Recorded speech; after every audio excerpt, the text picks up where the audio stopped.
दोस्तों, आज हम आपके साथ में एक ऐसा स्टेटस मेथड शेयर करने वाले हैं जिसके द्वारा आप स्टॉक का सिलेक्शन कर सकते हैं और शॉर्ट टर्म के लिए 3 से 6 महीने के लिए या 1 से 1.5 साल के लिए आप स्टॉक का सिलेक्शन करके उसके अंदर इन्वेस्टमेंट करने के बारे में विचार कर सकते हैं। बाकी पैरामीटर को भी आप उसमें ऐड कर सकते हैं। जैसे कि आप अपनी स्क्रीन पर देख सकते हैं कि अभी आप अपनी स्क्रीन पर एक स्क्रीनर देख सकते हैं। स्क्रीनर इंटरडे स्क्रीनर के नाम से आप अपनी स्क्रीन पर देख सकते हैं। वैसे आप एनएससी के थ्रू भी आप सेक्टोरियल इंडेक्स का एक रिसर्च कर सकते हैं। आपको देखना इसके अंदर ये है कि आप सेक्टर का पहले एनालिसिस कर लीजिए। जैसे आप सेक्टर का ओवरव्यू देखते हैं तो आप अपनी स्क्रीन पर देख सकते हैं कि सबसे पहले हम 30 दिन में सेक्टर को एनालाइज करेंगे कि सबसे टॉप 3 में जो सेक्टर हमें दिखाई देंगे, और 90 दिन पर भी फिर हम एक बार चेक करेंगे कि 90 दिन में टॉप 3 में कौन से सेक्टर हमें दिखाई देते हैं।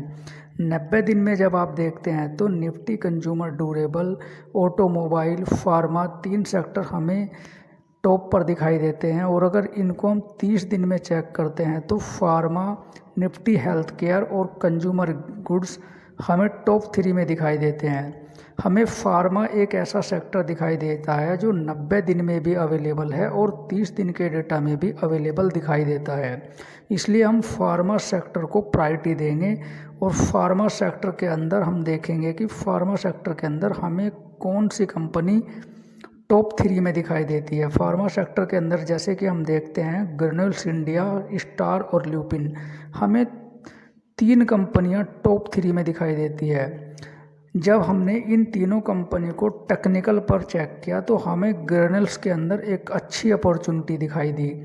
तो हमने जून के अंदर 22-23 जून के लगभग ग्रैन्यूल्स इंडिया के अंदर एक रिसर्च करके हमने अपना व्यू बनाया था कि ग्रैन्यूल्स इंडिया के अंदर उस टाइम पर 490 रुपये का भाव हमें मिला था। और इसके अंदर आप देख सकते हैं कि कितनी अच्छी अपॉर्चुनिटी इस स्टॉक के अंदर देखने को मिली है। इसी तरह से आप बाकी सेक्टर और बाकी स्टॉक का भी एनालिसिस कर सकते हैं।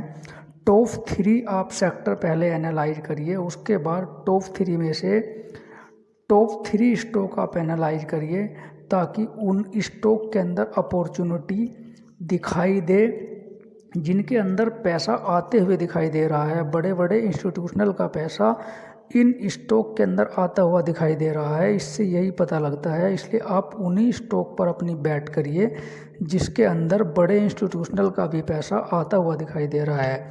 जब इन स्टॉक के अंदर हमें टेक्निकल पर भी अच्छे संकेत मिलते हैं तो उस टाइम हम इन स्टॉक के अंदर एंट्री कर सकते हैं और शॉर्ट टर्म और लॉन्ग टर्म में अच्छा पैसा बना सकते हैं।